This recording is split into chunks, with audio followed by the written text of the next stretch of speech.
Hello friends, आज के इस वीडियो में हम बात करने जा रहे हैं IRFC की, जिसने एक साल में लगभग 200% का रिटर्न इन्वेस्टर को दिया है।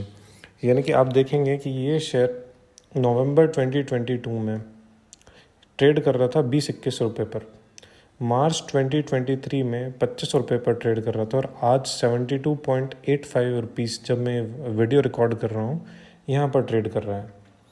तो इस कंपनी में इतना इंटरेस्टिंग क्या हुआ, तो इसको हम थोड़ा और डिटेल में जानते हैं। इस कंपनी में एक स्कैम हुआ, ऐसा न्यूज़ मीडिया में रिपोर्टेड है कि इस स्कैम का नाम था गिफ्ट परचेस स्कैम। अब गिफ्ट परचेस स्कैम क्या हुआ कि कंपनी ने गिफ्ट परचेस किए अपने एम्प्लॉयज़ को रिवॉर्ड और रिकग्निशन देने के लिए, लेकिन वो गिफ्ट्स काफ़ी ज़्यादा महंगे थे और वो गोल्ड कॉइन्स के थे। तो कितने लोगों को रिवॉर्ड्स और रिकग्निशन मिला, कितने लोगों को गोल्ड कॉइन्स दिए गए, स्टैंडर्ड ऑपरेटिंग प्रोसीजर क्या था। जब रेलवे विजिलेंस बोर्ड ने परचेस डिपार्टमेंट के कुछ एम्प्लॉयज़ से ये पूछा कि ये गोल्ड कॉइन्स दिए गए हैं, कितने लोगों को दिए गए हैं, किन किन को दिए गए हैं और किस कारण से दिए गए हैं, तो जानने पर पता चला कि जो एम्प्लॉयज़ हैं परचेस डिपार्टमेंट के, उन्होंने ना तो कोई स्टैंडर्ड ऑपरेटिंग प्रोसीजर फॉलो किया था कि इन लोगों को इस परफॉर्मेंस के लिए ये चीज़ दी जा रही है, ना ही कोई लिस्ट मेंटेन करी थी कि किस किस एम्प्लॉयज़ को ये कौन कौन इसका बेनिफिशरी है।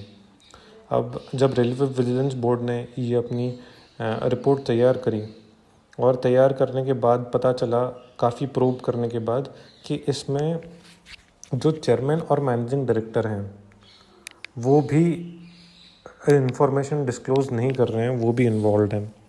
तो हुआ यूँ कि अश्विनी वैष्णव जो हैं कि हमारे रेलवे मिनिस्टर हैं, उनसे अप्रूवल लिया गया कि हम अमिताभ बैनर्जी जो फॉर्मर CMD हैं IRFC के हैं, CMD मतलब चेयरमैन एंड मैनेजिंग डायरेक्टर, वो क्या कर रहे हैं कि रेलवे विजिलेंस को इनपुट मिला था इरेगुलरिटीज़ का परचेज और डिस्ट्रीब्यूशन ऑफ गोल्ड कॉइन्स में। इसमें उन्होंने 2 फाइल स्क्रूटनाइज करी, फिर परचेज वालों के स्टेटमेंट्स भी रिकॉर्ड किए और ये पता चला कि कोई भी स्टैंडर्ड ऑपरेटिंग प्रोसीजर फॉलो नहीं किया। अब इस रेलवे विजिलेंस बोर्ड की रिपोर्ट को आधार बनाते हुए CBI ने FIR करी अमिताभ बैनर्जी के अगेंस्ट में। तो अमिताभ बैनर्जी ने क्या कहा कि no list is maintained and no functional directors are awarded these gold coins.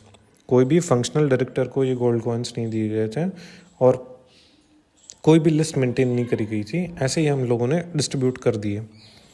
तो यहाँ पर CBI का कहना पड़ रहा है कि ये clear case of financial embezzlement है, यानी कि पैसों की हेरा फेरी का क्लियर केस दिख रहा है यहाँ पर।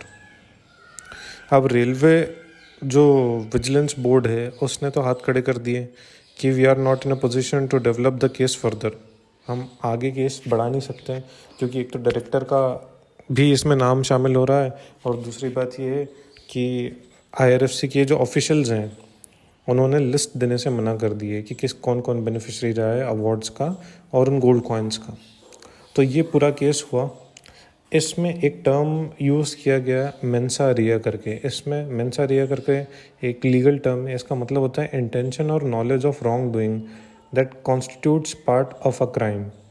यानी कि इंटेंशनली इस चीज़ को बढ़ावा दिया गया और पब्लिक पैसे को यूज़ किया गया, पब्लिक मनी को एम्प्लॉयज़ को बेनिफिट करने में, और उनका जो एम्प्लॉयज़ बेनिफिट हुए हैं उनको नाम या उनकी लिस्ट डिस्क्लोज़ नहीं करी गई है। और ये टॉप डाउन जो है, मतलब ऊपर से लेके करप्शन नीचे तक ये गिफ्ट परचेस में हो रहा था। इसको नाम ही गिफ्ट परचेस नाम दिया है। मीडिया में जो न्यूज़ रिपोर्ट्स हैं जो मनी कंट्रोल ने और NDTV ने भी पब्लिश करी हैं, तो वहाँ पर इसका नाम ही गिफ्ट परचेस स्कैम रखा है।